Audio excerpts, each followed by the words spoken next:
Hello everybody, and welcome back to the Fortean Slip Bedtime Stories. Today, we return to Bunnyman Bridge.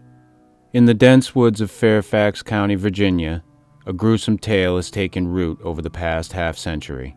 The legend of the Bunnyman Massacre tells of a mysterious figure in a rabbit costume who stalks a secluded railway overpass and brutally dispatches unwary trespassers. Generations of locals have whispered about disemboweled rabbits, murdered teenagers hanging under a bridge, and a hatchet-wielding specter that returns each Halloween at midnight. What began as a bizarre, real-life encounter in 1970 has since morphed into a full-blown folklore phenomenon, part history and part horror, retold in hushed, nervous tones. This report explores the documented origins of the Bunnyman legend, its evolution into multiple versions over time, and the ways it has been perpetuated in local culture and media. Throughout, we will separate fact from fiction, sticking to verifiable accounts and historical records to illuminate how Fairfax County's infamous Bunnyman came to haunt the imaginations of so many. Every legend has an origin, and for the Bunnyman it was a very real series of events in Fairfax County in the fall of 1970. The first documented account appeared in the Washington Post on October 22, 1970, under the headline, "Man in Bunny Suit Sought in Fairfax." In this astonishing report, Fairfax County Police announced they were looking for a man who likes to wear a white bunny rabbit costume and throw hatchets through car windows. The incident in question had occurred on the night of October 18, 1970.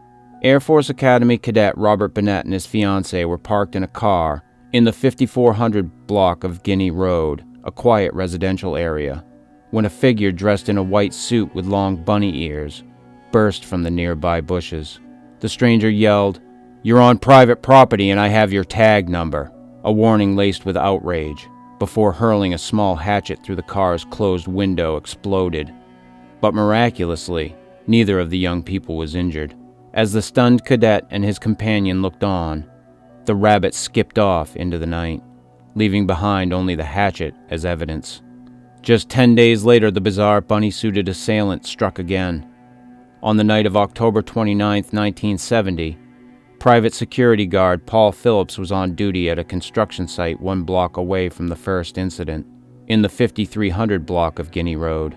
In another front-page Washington Post story titled, "The Rabbit Reappears," October 31, 1970, Phillips reported confronting a man wearing what he described as a gray, black and white bunny costume on the porch of an unfinished new house.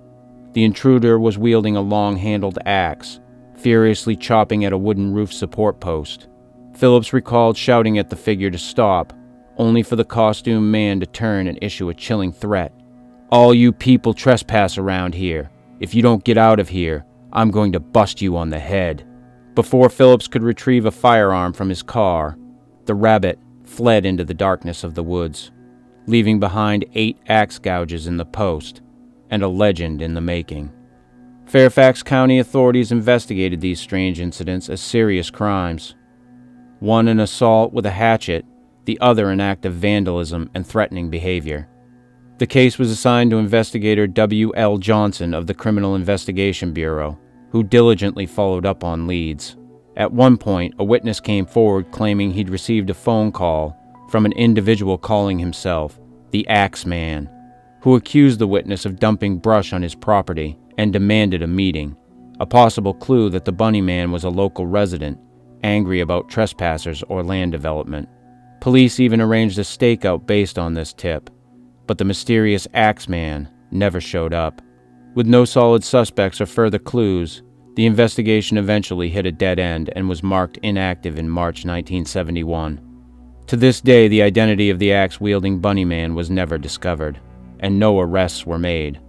Fairfax County archivist Brian Conley later quipped that if the culprit had been in his early 20s in 1970, he'd likely still be alive today, unless he got careless with his hatchet. Although the Bunnyman vanished into legend after 1970, the impact of these 2 brief encounters was immediate and profound. Local newspapers only ran those 2 initial reports, but word of the bizarre Bunnyman spread like wildfire through Fairfax's suburban communities. Within a matter of days, the story took on a life of its own in the local rumor mill. The Fairfax County Police were astonished to receive over 50 reported Bunnyman sightings in the 2 weeks following the newspaper stories. Most of these reports were unsubstantiated or imagined, but they show how quickly fear and fascination gripped the public. School children on their way to class were suddenly afraid to pass through wooded areas, convinced a rabbit-eared madman might be lurking behind every tree. As one contemporary recalled, the story went from a guy in a white bunny suit with an axe who vandalized a couple of times to an axe murderer at the end of Guinea Road in almost no time. In the absence of an identified perpetrator, folklore began to fill the void, blending the factual incidents with horrific embellishments. As one writer later described, wild, terrible tapestries built partly on fact and partly on myth grew. In the community, tales of an irate, uncompromising bunny man who disemboweled and strung up kids off old Colchester Pass, or a lunatic asylum escapee who lived within the trees and fed on bunny carcasses. The quiet country roads of Fairfax County now had a boogeyman to call their own, born of a very real scare, but rapidly mutating into something fantastical. It wasn't long before people began to speculate that the Bunny Man legend might have deeper historical roots, perhaps a past tragedy that set the stage for the 1970s events. A persistent rumor arose that the real story dated back to 1904, involving an escaped mental patient and a bloody murder spree at a local bridge. According to this popular origin story, which circulated by word of mouth and later online, there had once been an insane asylum in the woods near Clifton, Virginia, around the turn of the 20th century. Local lore claimed that due to public pressure, the asylum was shut down and its patients transferred by bus to a distant facility. As the story goes, the transport bus crashed in the forest near Fairfax Station Railroad Overpass, the future Bunnyman Bridge, allowing at least one dangerous inmate to escape into the night. In the aftermath, authorities supposedly found a trail of half-eaten, skinned rabbits in the surrounding woods, hinting that the fugitive survived by eating small animals. Eventually, according to the legend, police found the body of one missing inmate hanging from the tunnel entrance of the overpass, a rusted axe or hatchet in his hand, and a cryptic note attached to the corpse signed, "The Bunny Man." This ghastly calling card foreshadowed even worse to come. On the following Halloween night, a group of teenagers were attacked at the bridge at the stroke of midnight and were later found hanging butchered from the overpass, gutted like bunnies, as the tale is often told. In some retellings, the murderous escapee is finally hit by an oncoming train or otherwise dies, but his vengeful spirit continues to haunt the bridge every Halloween thereafter, slaughtering anyone bold enough to be present at midnight. This macabre cycle of annual killings gave rise to the legend's most sensational name, the Bunny Man Massacre, referring to the purported multiple victims over the years. It's a hair-raising story, but is there any truth to it? In the early 2000s, Fairfax County librarian historian Brian A. Conley made it his mission to untangle fact from fiction in the Bunny Man legend. Conley spent years scouring public records and archives, and his findings definitively debunked the alleged 1904 massacre scenario. First, Conley confirmed that no asylum for the insane ever existed in Fairfax County, in or around 1904. Moreover, Lorton Prison, the facility often mentioned in the tale, did not even open until 1910. Some sources say 1916, making it impossible for convicts to be sent there in 1904. The specific names that one popular version gives for the escaped killer, Douglas J. Griffin, and his first victim, Marcus A. Walster, turned out to be pure invention. Conley found no record of anyone by those names in court or asylum documents of the era. He also noted with some amusement that the story's climactic dare, urging skeptics to check the old Clifton Town Library for proof, is itself a dead giveaway, since Clifton never had a public library in the first place. In short, the elaborate 1904 asylum bus crash narrative is a modern folk construct rather than a historical event. It appears to have been popularized in the late 20th century, especially after a detailed version titled The Clifton Bunnyman was posted online in 1999 by a local man, Timothy C. Forbes, and widely circulated. Conley praised that write-up as a hell of a good piece of creative writing, full of specific names, dates, and grisly details, but he emphasized that it is completely fictitious. To leave no stone unturned, Conley conducted an exhaustive review of historical crime records in Fairfax County. Together with fellow researchers, he compiled every murder, violent death, and unexplained killing reported in local newspapers from 1872 through 1973, over 550 incidents in total, and found nothing remotely resembling the Bunnyman legend. No mysterious bunny-suited murderer, no slayings at a railroad bridge, no unsolved mass killings of teenagers, nothing that could have served as a real basis for the tale. The only factual incidents that fit the bill were the 1970 reports of a costumed man threatening people in Burke, Virginia. Conley eventually concluded that those two 1970 encounters were indeed the origin of the Bunnyman myth, and that all other specifics were later additions. Today, the story of the Bunnyman has overtaken the actual truth, Conley observed. There was no murder, no asylum, and not even a bridge involved in the real events. The infamous Colchester Overpass, the now haunted bridge in Clifton, has nothing to do with the 1970 crimes. In reality, the overpass was likely adopted into the legend because it's a creepy, secluded local landmark that made a perfect stage for ghost stories. In fact, Conley notes, the concrete span and old Southern Railway tunnel on Colchester Road was simply a popular party spot for local teens in the 1970s, a place already imbued with spooky vibes where any scary story could flourish. It was through oral retellings and imaginative embellishments that the Bunnyman's realm migrated those few miles from Burke to Clifton, merging with the ambiance of the mossy, graffiti-stained railroad bridge to create a lasting piece of Virginian folklore.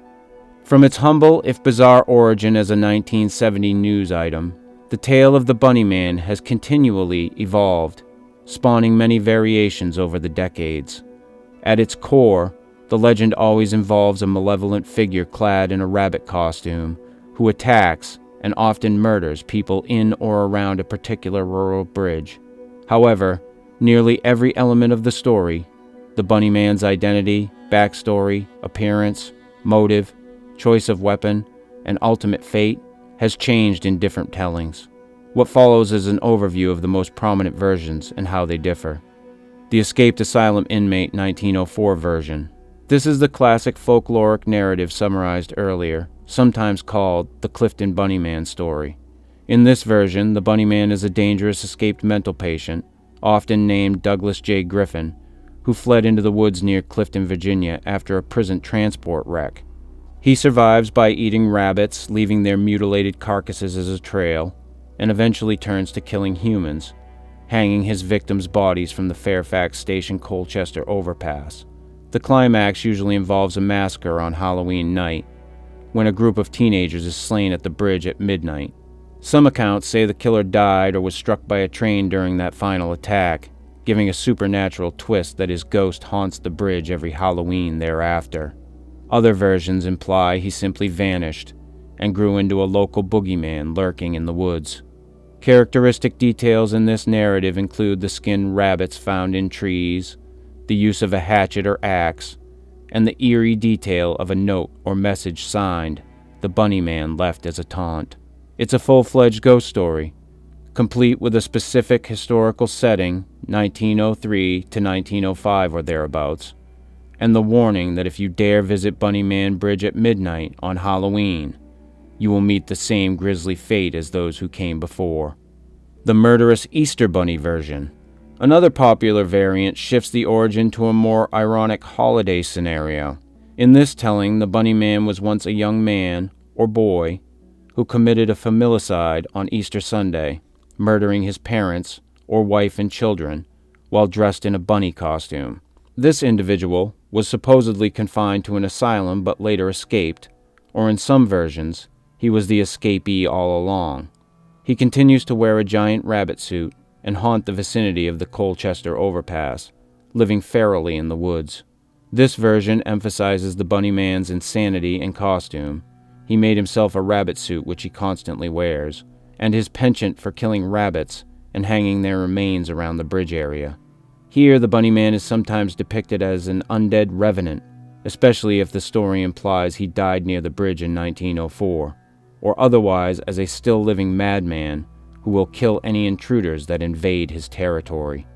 Motifs like the Easter Sunday Massacre and the killer's enduring obsession with rabbit imagery mark this variant. While differing in backstory, it dovetails the main legend in using the Colchester Road Bridge as the setting for the Bunnyman's murderous acts, and in portraying him as an axe-wielding menace who must be avoided at the witching hour. Contemporary encounters and other variations. Beyond the two major origin stories above, the Bunnyman legend has inspired countless minor variations and modern additions. In some local tales, people claim to have seen a half-human, half-rabbit creature, or a deranged hermit wearing a bunny mask skulking around the bridge. The costume's description sometimes changes. One 1970 eyewitness described it as a white KKK-like suit with long bunny ears, while another saw a darker, patchy bunny outfit.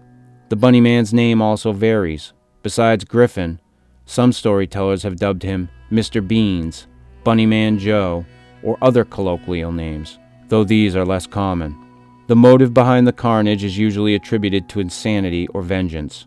Notably, many versions preserve the theme that Halloween night is when the Bunnyman's power is greatest, a time when the spirit returns, or the killer strikes again, year after year. Some versions even claim that the Bunnyman died at the bridge on Halloween, either hit by a train or in a police shootout, and that his ghost returns annually to commemorate the date, exacting revenge on anyone present. And while the preferred weapon is usually an axe or hatchet, inherited from the true story, a few spin-offs imagine him using other implements or simply his bare hands. Across all these tellings, the gore factor is often high, with lurid descriptions of mutilated corpses, rabbits nailed to trees, and even phrases like gutted like rabbits becoming synonymous with the legend. The result is a patchwork of narratives that differ in detail but share a common, chilling atmosphere and the iconic image of the Bunnyman lurking under a dark bridge, waiting for victims. Importantly, researchers have traced how these variations spread and evolved over time. By the mid-1970s, only a few years after the original incidents, the Bunnyman story was already being collected in local folklore archives. In 1973, a University of Maryland student's paper on urban legends included the Bunnyman, indicating the tale had migrated onto college campuses as a spooky story to share. With the rise of the internet in the 1990s, the legend found new life on forums and websites dedicated to the paranormal and urban lore. The detailed 1999 write-up by Timothy Forbes, for instance, introduced the official-sounding names and dates that many people came to believe, and it challenged readers to verify its claims, giving it a false air of legitimacy. This account became one of the most widely circulated versions online. Enthusiasts and amateur storytellers have since added their own twists, posting creepypasta stories and YouTube videos that riff on the Bunnyman theme. The legend's core elements, a madman in a rabbit suit, a remote bridge, and Halloween terror, have remained remarkably intact even as the embellishments continue to change with each retelling. In short, the Bunnyman has transformed from a couple of police reports into a modern mythos, a kind of living folklore that area residents and thrill seekers keep reinventing. Today, the legend of the Bunny Man Massacre endures as a rich piece of American folklore, one that is continuously retold, reinvented, and kept alive by those who love a good scare. It is a story where the truth is indeed stranger than fiction. A man in a rabbit suit terrorizing a quiet neighborhood is bizarre enough, yet the elaborate ghost story it spawned is even more fantastical. Fairfax County's very own urban legend has now transcended its local roots, joining the ranks of infamous American horror legends. But unlike purely fictional tales, this one carries the undeniable thrill that maybe, just maybe, it really happened. The next time you find yourself near a dark, narrow railroad bridge in the Virginia woods, and you catch a whiff of something metallic on the breeze, or notice the silence of the crickets, you might recall the story of the Bunny Man. Generations of locals would advise, if it's around midnight on Halloween, perhaps it's best not to tempt fate by lingering. After all, legends like the Bunny Man thrive on our deepest fears, and this particular legend shows no sign of dying out anytime soon.